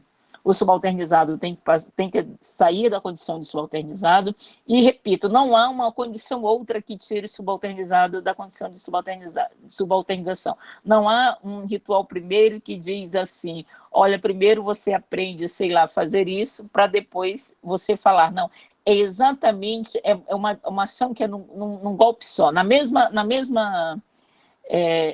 ação. E aí é por isso que a Spivak vai dizer, não, o subalternizado não pode falar, porque ele não pode ser ouvido. Agora, o que ela está querendo dizer, que muita gente subverte, lê, não coloca isso, ela não considera o que a Spivak está dizendo, que não pode falar porque não pode ser ouvido, as pessoas estão achando que a Spivak está colocando que ninguém pode falar. Entendeu? O subalternizado não pode falar em situação nenhuma. E aí eu acho que a sofisticação é exatamente isso. Não pode falar na exata medida em que ele não pode ser ouvido. Agora, quando as nossas falas são ouvidas, é quando você desloca o poder, né? É quando essa escuta, que é uma decisão política, ela passa a ser uma instância mediadora. É quando a gente pode, Thaís, estabelecer, visar uma relação dialógica, algo que seja relacional. Porque qual é o problema, por exemplo, das mortes da juventude negra, das pessoas em geral negras do Brasil? Por que as pessoas dizem, corpos negros, vidas negras importam? Porque as pessoas não choram a morte desses corpos porque não há nenhuma dimensão relacional. Não há reconhecimento da humanidade dessas pessoas. Elas não dizem nada. Né, nesse caso é a branquitude, né? Eu estou evitando falar branquitude porque também virou um termo que branquitude virou correlato de branco. Então a ideia está muito relacionada com isso, a ideia, você só se relaciona entre iguais, né? Então essa ideia da escuta como decisão, eu só escuto o outro também se eu tomo como alguém partícipe, seja de uma comunidade restrita, comunidade no sentido sociológico, ou dessa comunidade que tem uma dimensão mais filosófica, comunidade de pertença, a partir da ideia da Bell Hooks, né? Eu fico com a questão da Mônica, não é isso? Sim. que é falar um pouco sobre representação e representatividade. Tem muitas maneiras de lidar com a ideia de representação e tem muitas maneiras de lidar com a noção de representatividade. Eu vou tentar aqui ficar mais próximo ao modo como a Bell Hooks lida com a discussão sobre representação. Representatividade não é um tema dela, né? Ela não está discutindo, ela não usa essa expressão na discussão sobre representação. Apesar de que eu já vi alguns blogs traduzindo representação por representatividade, mas não é o termo que a Bell Hooks usa, né? Para ela, representação tem a ver com a aparição de uma imagem sobre algo ou sobre alguém na esfera pública e que tem um impacto político. Tá? A gente pode pensar em representação como a imagem da mulher. Aí, quando a gente pensa na imagem da mulher, a mulher é o sensível, é o inferior, é o que não tem força física, é o que está naturalmente destinada a uma maternidade e que não tem protagonismo no mundo, ela é sempre a companheira de alguém, ou seja, ela não está na agência, ela é sempre conduzida, ela é secundária. Isso é uma representação. Né? E é uma representação que não precisa ser o tempo inteiro acionada com esses termos. Você fala de mulher, a imagem vem como um bloco, né? Trazendo esse conjunto de signos, esses conjuntos de significados culturais que são introduzidos nessa imagem. Né? Quando você agrega isso à ideia de mulher negra, aí você junta a todos esses elementos, né, uma certa animalidade, subhumanidade, uma extrema sexualização, ou seja, trouxe a própria palavra mulher. Você não precisa ficar falando todas essas coisas que eu chamei a atenção. Mulher negra, para o imaginário representacional comum, hegemônico, vamos dizer assim, essas imagens são acionadas. E por isso, essa ideia de uma crítica da representação e mostrar que isso não é um desenho da natureza das coisas, mas sim uma construção política em torno de um grupo de sujeitos. Por isso é um ponto. Enquanto a gente pode pensar na representatividade, a gente está pensando aí na importância da representação e uma política da circulação dessas imagens, uma política da circulação dessas representações, né? E sempre num campo da disputa. A gente precisa continuar pensando que as mulheres são inferiores e que as mulheres negras ainda são mais inferiores do que as outras mulheres. A quem serve esse tipo de imagem? O que isso facilita ou dificulta numa política de emancipação ou numa política de libertação das comunidades negras?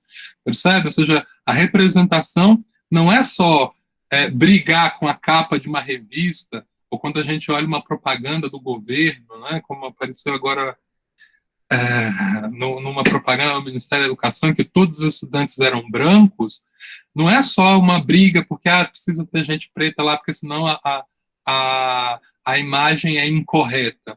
A questão é que isso implica num jogo político que exclui da cena pública uma representação das pessoas negras como sujeitos da ação. Então, esse é um ponto fundamental. Então, a representatividade é exatamente essa discussão em torno da política da circulação das representações, ou seja, da política da circulação das imagens entendidas não como um retrato da natureza, né, não é um espelho da natureza a imagem, mas uma agência política através da estética, né, sobre como os grupos de sujeitos são ordenados e hierarquizados na esfera do público.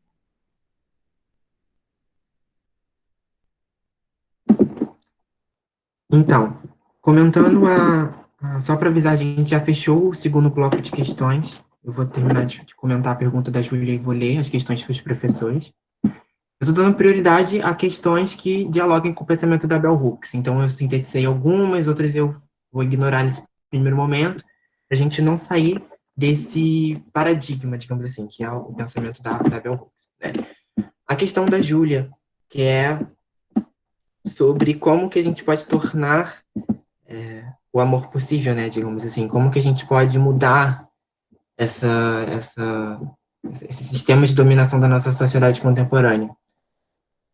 Bom, isso é uma questão que eu acho que até o professor Juan pode comentar depois, se ele quiser. Foi isso que a gente trabalhou um pouquinho no artigo que a gente escreveu, se chama Políticas do Amor e Sociedade do Amanhã, que é uma questão, assim, que, para mim, pelo menos, é uma questão complexa, né? Porque, de certa forma, a gente está lidando com toda uma reestruturação de uma sociedade que já está se consolidando há séculos.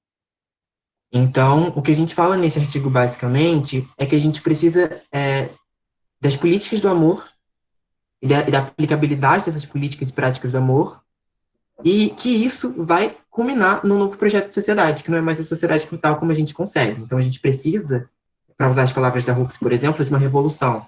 Ela vai falar muito sobre revolução feminista também, que é uma revolução que está sempre preocupada em erradicar os sistemas de dominação e opressão. Então, em poucas palavras, reforço que essa questão é complexa para qualquer pessoa, para qualquer intelectual que se propõe a pensar a sociedade, por exemplo, e que pelo pensamento da Hooks, a gente pode falar de uma possível revolução feminista, revolução do amor, que vai criar um outro paradigma social. Não é reformar esse paradigma, não é consertar esse paradigma, mas recriar esse paradigma que vai nos levar a um outro projeto de sociedade, que é o que a gente chama de sociedade do amanhã, que é um projeto coletivo, então é algo que tem que ser pensado, que vai estar sendo pensado, né? Você quer comentar, professor? Acho que eu concordo em linhas gerais, não teria muito a mais a acrescentar no que você falou. Ok. O próximo bloco são 3, eu anotei no papazinho, tá? São 3 perguntas. A primeira pergunta é para falar sobre a relação entre o pensamento da Hooks e do Paulo Freire, de como que eles vão estar trabalhando com isso, né, no sentido de como a Hooks trabalha com o pensamento do Paulo Freire, como o pensamento do Paulo Freire vai influenciar a Hooks em vários momentos da obra dela. Uma segunda pergunta, e aí eu sintetizei 2 perguntas, né, da Eliane essa do Paulo Freire foi feita pela Ana Paula e pela Cláudia.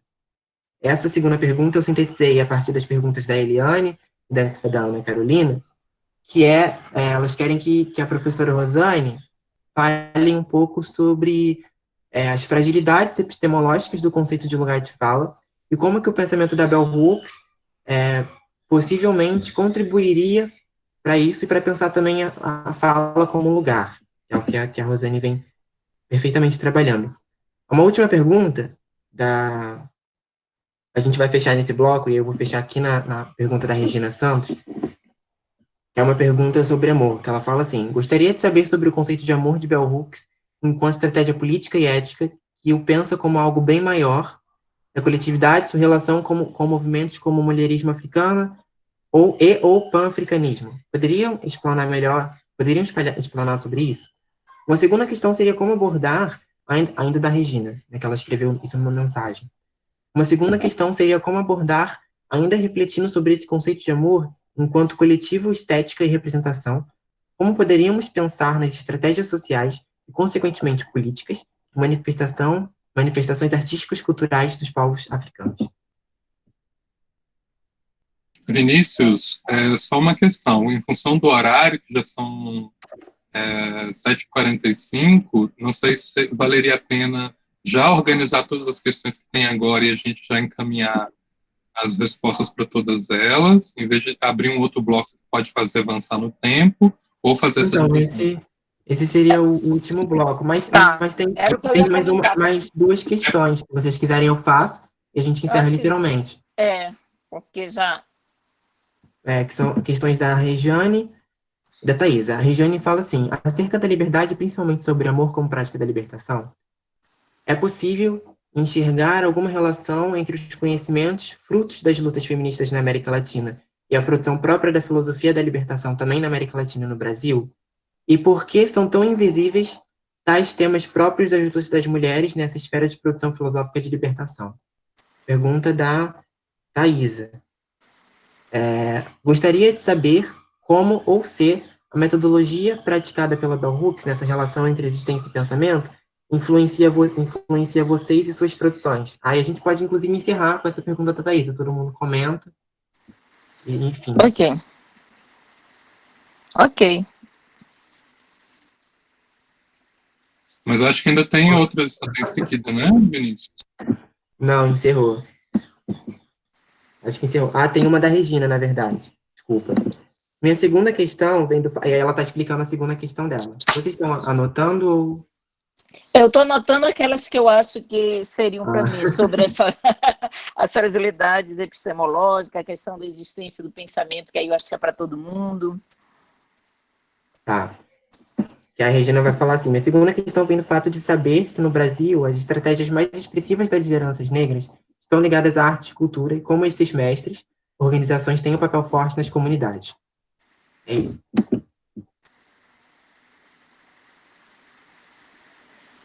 Acho que o professor Juan pode começar, depois a professora Rosane e eu encerro. Beleza. Deixa eu ver aqui onde que eu anotei. Bom, essa primeira questão vinculada com a relação entre o pensamento da Hooks e o Paulo Freire. Ao contrário de ontem, eu acabei não falando sobre isso, isso é uma questão absolutamente fundamental. Os escritos da Hooks sobre educação, eles são do século passado, né? É tão estranho, porque parece que a gente está muito distante do século passado. No século passado, a maior parte de nós que está aqui, pelo menos, nasceu no século passado, né? E nem sempre a discussão que nós fazemos hoje em torno da educação, em pensar a educação como lugar da crítica, formação de cidadania, isso não era comum. Até o início da década de 90, quando vocês olham, por exemplo, a reforma da LDB, que só acontece em 1996, o discurso hegemônico em educação, sobretudo no Brasil, mas também nos Estados Unidos e em parte da América Latina, com exceção de alguns países, como a Venezuela e a Bolívia, mas a maior parte do discurso pedagógico na América Latina e nos Estados Unidos era muito vinculado com a capacitação humanista dos sujeitos para entrarem no mercado de trabalho, sabe? Ou então para entrarem na universidade. Você não tinha essa ideia de que você tinha que aprender valores na escola, você tinha que aprender conteúdos, tinha que ter acesso ao conhecimento.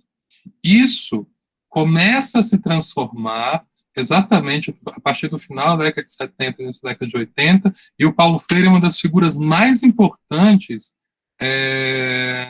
na disseminação dessa história, né, de pensar a educação como um processo que é mais além de desenvolvimento de habilidades cognitivas. Então, e algumas dessas ideias são muito próximas àquilo que a própria Bell Hooks estava já experimentando, seja como estudante, seja na sua carreira que estava iniciando no momento em que ela conhece o Paulo Freire, né, em torno de algumas ideias muito importantes que ela vai partilhar com ele, apesar de ter críticas muito interessantes ao pensamento do Paulo Freire.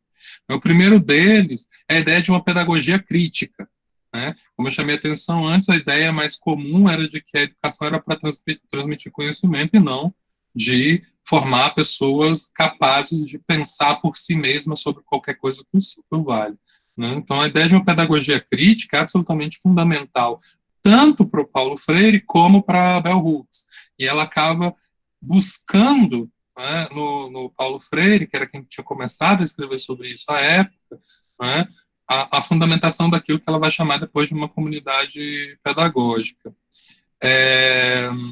E, por outro lado, ela também vai ser muito interessada numa dimensão dialógica da educação libertadora, que é um dos fundamentos da discussão do Paulo Freire, e vai colocar em questão aí coisas que podem ser muito próximas a essa ideia de lugar de fala. E aí é importante que a gente diferencie um conceito de lugar de fala dos usos corriqueiros, inclusive em redes sociais, que não são lugar de fala. A gente tem muitos usos diferentes da expressão além do conceito, né? Eu acho que aqui a noção de lugar de fala enquanto conceito é muito mais próxima dessa experiência que acontece no interior dessa dimensão dialógica da educação libertadora. Mas eu acho que sobre isso a Rosane fala mais na frente.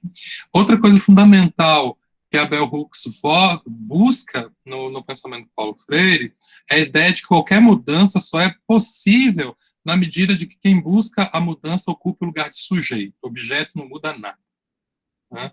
Ou seja, é preciso desobjetificar figuras, desobjetificar pessoas para que um processo de construção, de mudança aconteça.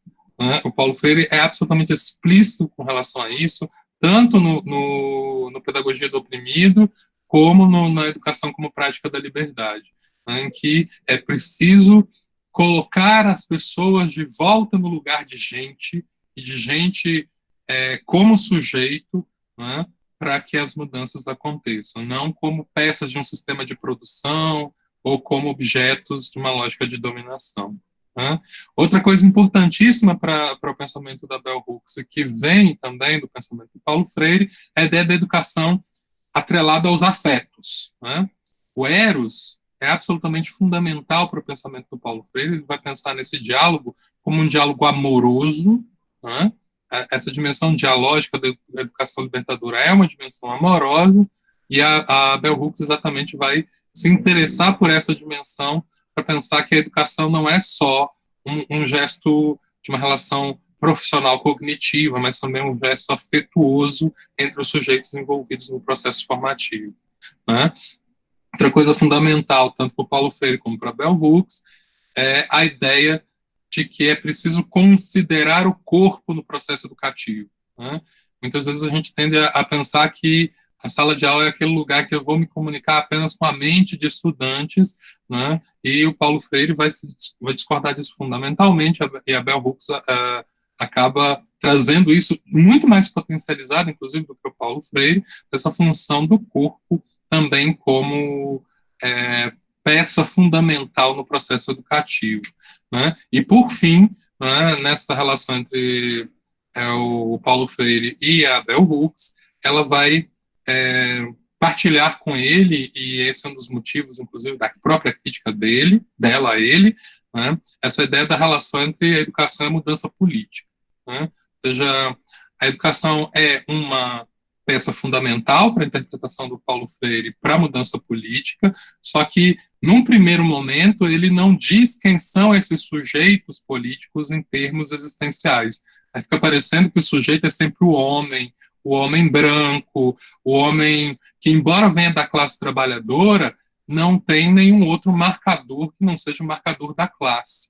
Né? E ela vai sofisticar essa discussão a partir dessa percepção de, olha, você tem razão, educação e mudança política são peças absolutamente inseparáveis, né? Mas é preciso ter cuidado aí com essa ideia de quem sejam esses sujeitos do processo educativo.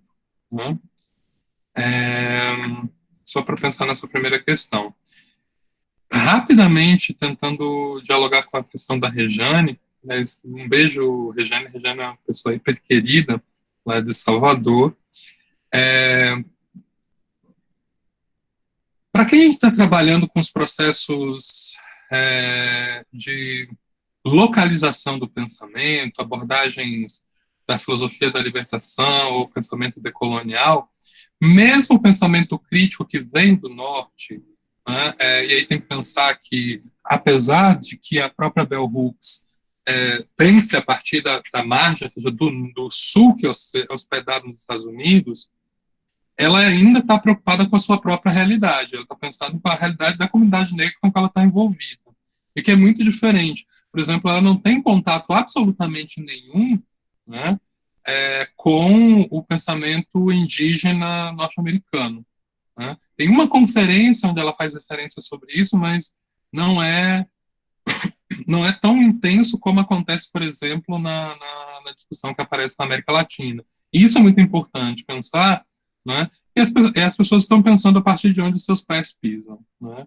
Acho que aí a gente pode ir com a Bell Hooks até um determinado lugar, né, e pensar que a gente tem nela uma companheira muito potente de reflexão, mas e que se ela tiver razão,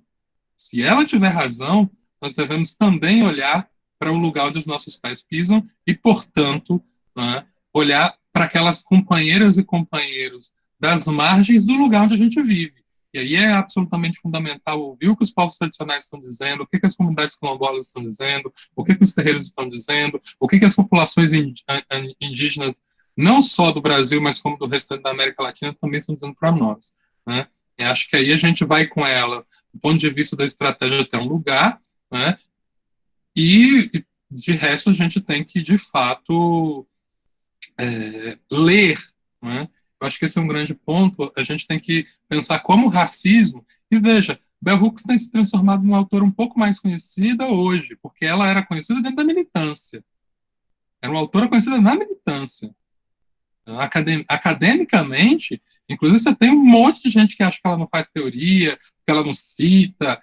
Outro dia eu escutei uma crítica tão absurda, mas se ela fosse minha aluna, ele ia reprovar ela porque ela não faz citação da norma da ABNT. Eu falei, gente, um pouquinho, deixa eu ver se eu entendi. A mulher nasce nos Estados Unidos, escreve nos Estados Unidos, ela tem que seguir a ABNT, é isso que eu estou ouvindo? Você vê o nível que o racismo ataca a produção de uma pessoa, de uma mulher negra, de origem trabalhadora, mesmo nos Estados Unidos. Então, acho que quando a gente entende, por exemplo, que parte do movimento que silenciou a Bell Hooks é absolutamente vinculado com esse racismo profundo que a gente experimenta na academia, né, faz com que a gente tenha que ter bastante cuidado para buscar outras fontes, não para recusar a Bell Hooks, mas para ouvir mais vozes nesse diálogo pela libertação. Eu fico por aqui.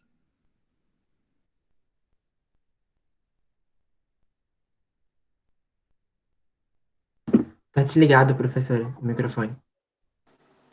Ok, muito, muito bom, Juan. Eu adorei essa sua, quer dizer, tudo que você falou, mas as partes finais em relação aí à margem, isso é fundamental, até porque eu vejo assim, nós da comunicação todo mundo tem que ser decolonial, né? E eu sempre venho dizendo o seguinte, né, nós vemos com essa proposta da decolonialidade já há bastante tempo, mas é preciso, e isso eu estou falando a partir da comunicação, viu, gente? Que a gente tensione também o que é o decolonialismo, porque o que aparece muitas vezes são autores, homens, brancos, herdeiros das elites coloniais, né? Então, eu acho que ser decolonial é você pensar margem, e aí eu acho que não é só apenas uma contraposição o norte global e o sul global, né? Sob esse ponto de vista, assim, eu acho que é fundamental a gente acatar, né, obedecer, né? Manda quem pode, obedece quem tem juízo, uma frase terrível essa, mas o que nos orienta Bell Hooks, já que a margem é um lugar fundamental. Mas, assim, fechando esse parêntese, não sei quem foi que perguntou sobre as fragilidades epistemológicas do lugar de fala, o An um pouco os antecipou, eu acho que eu não disse isso, mas também acho que você não disse que eu disse isso, mas é preciso que a gente, não é que o lugar de fala ele seja uma categoria frágil epistemologicamente. Ele é fundamental, né? O lugar de fala ele tem várias entradas teóricas, desde as teorias da enunciação, nas teorias do cinema, eu estou falando isso muito no campo da comunicação. E ele tem o seu lugar teórico, a sua pertinência teórica metodológica. O que eu chamo a atenção, e faço eco ao que o An diz, é como a gente vem, primeiro, desgastando o termo, né? As redes sociais são maravilhosas de um lado, porque acho que elas amplificam debates que a gente não teria outros espaços, mas acho que também que elas tornam tudo muito miserável. O lugar de fala foi um pouco isso. Agora, além disso, do uso indevido do lugar de fala, quando eu estou insistindo, a partir do que Bell Hooks, Lélio Gonzalez vem nos ofertando generosamente, é que muitas vezes nós, mulheres negras, ou os condenados da terra em geral, o lugar de fala como a nossa grande, digamos, uma forma da gente se colocar no mundo. O que eu venho insistindo é que, sob esse ponto de vista da dimensão política, o lugar de fala ele é muito mais algo que os hegemônicos é que tem que se situar, porque nós já estamos situadas. O racismo me diz todos os dias, isso eu estou falando já na dimensão política, não mais teórica, o racismo e o patriarcado todo dia me diz que eu sou uma mulher negra. Então, o meu lugar de fala, assim, eu não tenho nenhuma admiração, nossa, eu descobri que eu sou mulher, nossa, eu descobri que eu sou negra. Isso sempre me acompanhou. Então, eu acho que do ponto de vista de uma convocação política, de uma ação política, não que o lugar de fala não seja importante, mas como a partir desse lugar meu de fala, que já é condicionado, não é determinado, né? Porque a gente, se a gente falar em determinismos aqui, a gente nem faz essa live, ninguém mais vai ler Bell Hooks, a gente decreta o fim da história. Mas como o meu lugar de fala é condicionado por essas assimetrias. E aí eu acho que quando eu tomo consciência de que há um condicionamento, o passo político fundamental não é mais o lugar de fala, porque ele já é um dado. Ele sim, eu posso dizer que do ponto de vista político ele já é um dado, mas é como pela fala eu estou no outro lugar.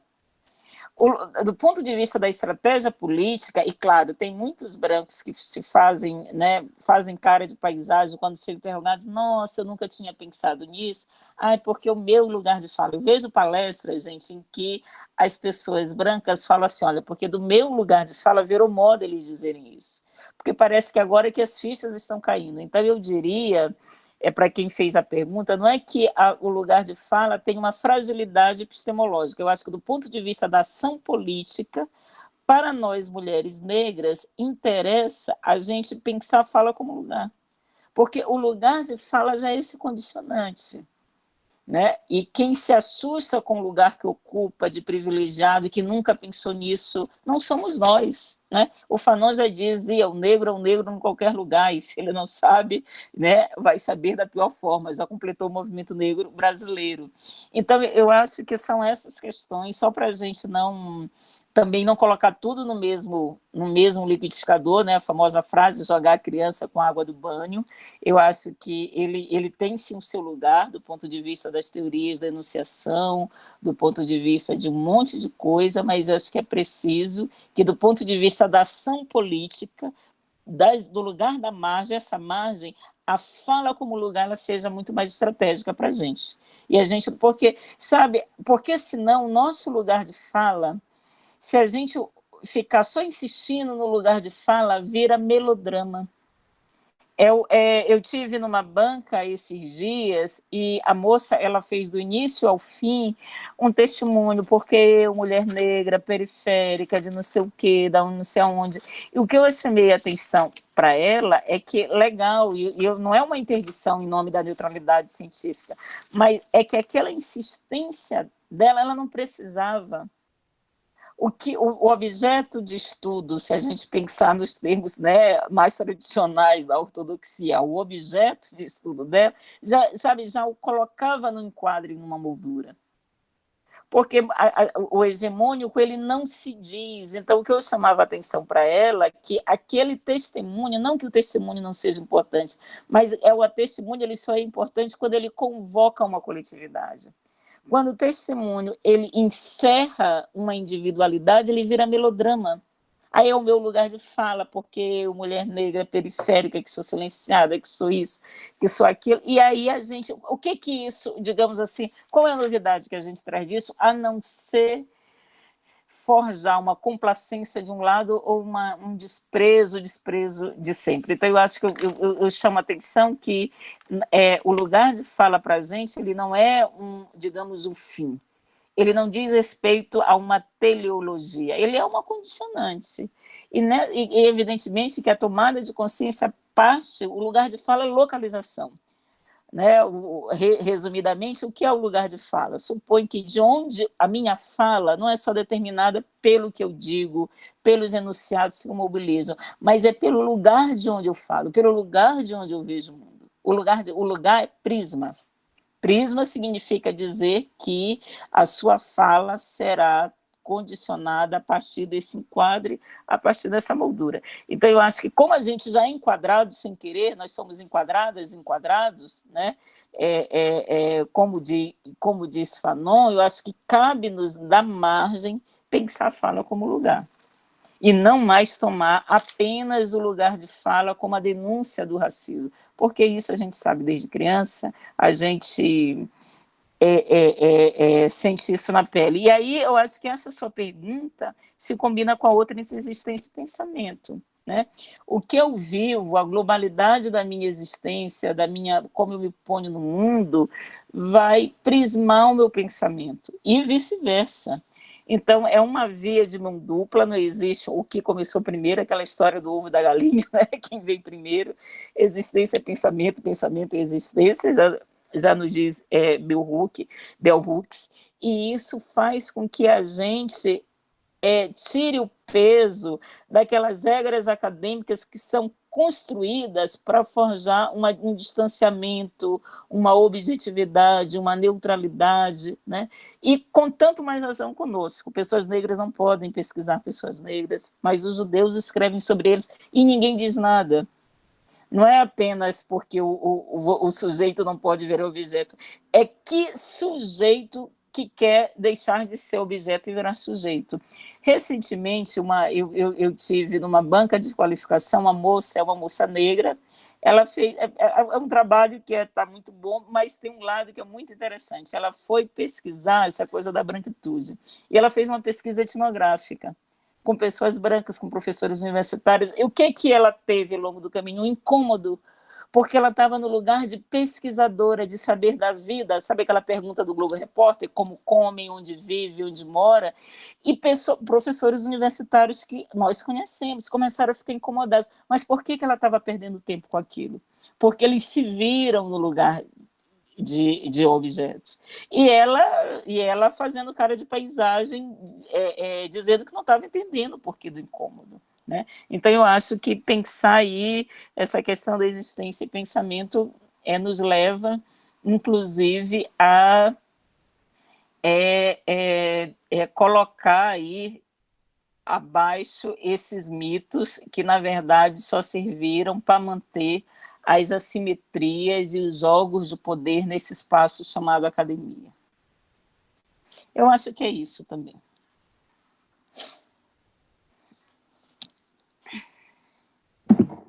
Infelizmente, nosso tempo já se esgotou, então eu queria... Falei muito. Não, relaxa. Então, o que o tempo passa muito rápido, ainda mais nessa quarentena. Passa, e a gente nem percebe. Eu queria agradecer mais uma vez a todas as pessoas que estiveram presentes. Eu peço perdão se alguma pergunta deixou de ser respondida. Infelizmente, a gente não pode se estender mais. Eu mesmo tenho que sair agora, eu tô com fome.